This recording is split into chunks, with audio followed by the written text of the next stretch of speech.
안녕하세요. 클래식카를 좋아하는 남자 클카남입니다. 오늘 영상은 포르쉐 356A 레플리카에 사용된 이 폭스바겐 엔진 커버를 재도장해보는 그런 영상을 소개시켜 드릴 텐데요. 기본적인 판금 작업과 도장을 통해서 헝겊을 새것같이 만들어보는 복원을 해보도록 하겠습니다. 먼저 페인트를 녹여주는 케미컬을 도포하여 주었는데요. 이 페인트를 분리하기 위해서는 샌드블라스트나 이제 여러 가지 방법이 있지만은 제 작업 환경에서 용이한 방법을 선택하였습니다. 페인트를 녹여주는 케미컬을 도포하고 한 10분 후가 지나면은 이렇게 자글자글하게 올라오게 되는데요. 스팀 클리너를 이용해서 이 페인트를 분리해 주었습니다. 이 스팀 클리너는 장점이 여러 가지가 있는데요. 특히 좀 덜 번거롭게 작업을 할 수가 있고, 그리고 뜨거운 열을 사용하기 때문에 이런 케미컬을 차가운 물로 씻는 것보다 더욱 간편하고 빠르게 작업할 수가 있었습니다. 오래된 부품에서 이 페인트를 제거하는 방법은 여러 가지가 있는데요. 이 샌드블라스트랄지 또는 샌딩이랄지 또는 이런 케미컬을 사용해서 방피하는 그런 방법들이 있습니다. 물론 작업 환경이나 이 작업자의 편의에 따라서 선택을 할 수 있기 때문에 꼭 옳은 방법이라는 것은 없다고 생각하고요. 이 부품은 정확히 폭스바겐 타이번 엔진에서 이 팬슈라우드라는 그런 부품인데요.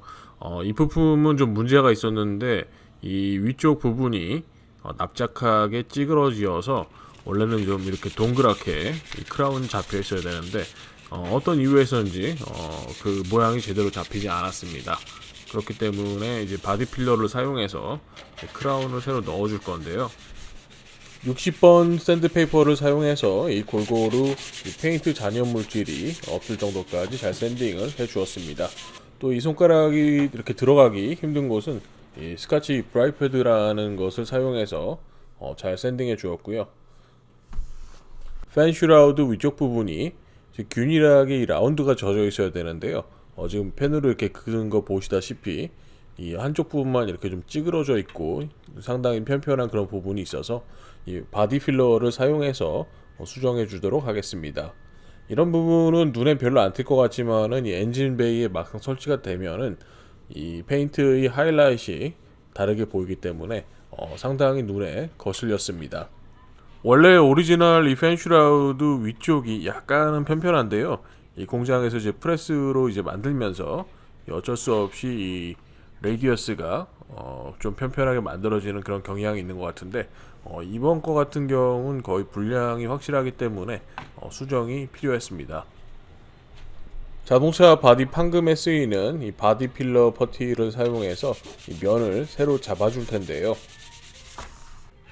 필러 작업은 특히 이런 금속의 조금 찌그러진 부분이거나 깊지 않게 모양을 잡을 경우에는 상당히 유용하게 사용할 수가 있는 좋은 재료라고 생각합니다.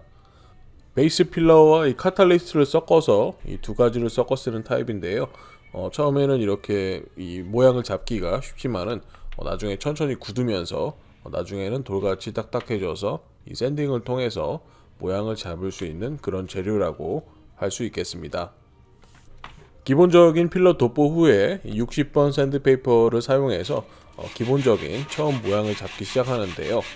특히 이 필러 작업은 한 번에 만족한 결과를 얻기는 거의 힘들기 때문에 두 번이나 세 번 정도 반복하는 작업이 필요할 수 있습니다.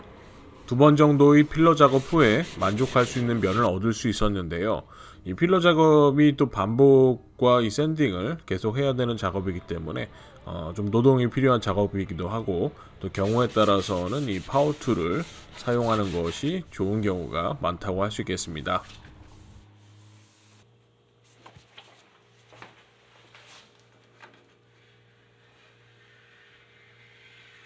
아무래도 키트카라서 그런지 미흡하게 조립된 부분들을 발견했었는데요.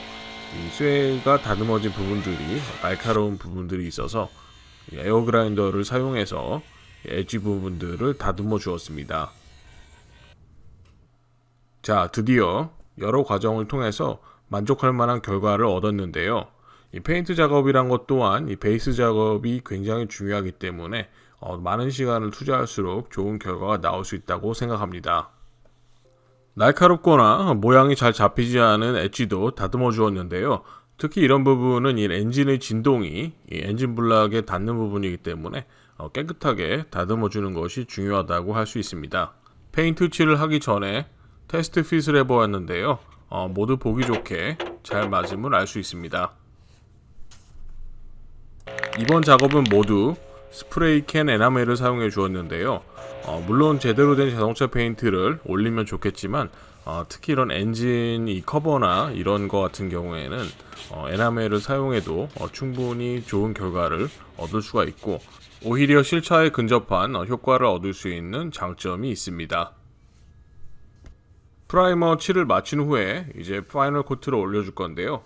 이 마지막 컬러는 제가 찾고 있던 그 포르쉐 그레이에 가장 근접한 스프레이 에나멜을 사용하였습니다. 이 색깔이 거의 일치하기 때문에 전혀 무리 없이 좋은 가격의 이 작업을 끝낼 수가 있었고요. 마지막으로 페인트가 마른 후에 이제 장착을 해보았는데요. 상당히 보기가 좋습니다. 그리고 또 이 차가 레플리카라서 고증은 솔직히 이게 맞진 않는데요. 이 색은 원래 포르쉐 356B의 엔진 틴에 쓰였던 색깔인데 레플리카이기 때문에 어떤 룰은 없다고 생각하고요. 그냥 제가 만족스러우면 된다는 그런 컨셉으로 작업을 해보았습니다. 자, 오늘 클카남 거라지 재밌게 보셨기 바라고 항상 좋아요와 구독 그리고 알림 설정은 큰 도움이 됩니다.